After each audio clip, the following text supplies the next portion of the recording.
Yay!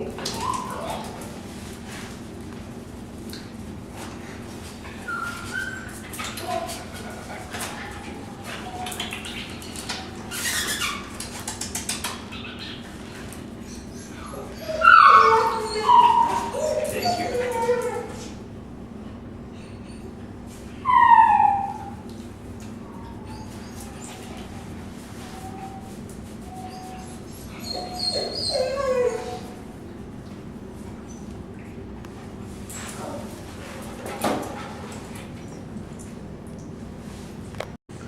Hi, my name is Adam with Riverside County Department of Animal Services, and today we'd like to introduce you to Sally.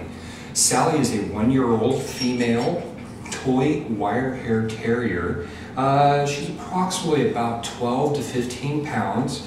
She's a little energetic, very, very loving. An ideal family for her would be somebody that's, going to really want to actually just play with her all the time. She'll do good with kids. Somebody who's just going to want a dog that's really engaging with them. If you're interested in adopting her, would like more information on how you can help her or other dogs like her by becoming a volunteer, please visit our website at www.rcdas.org.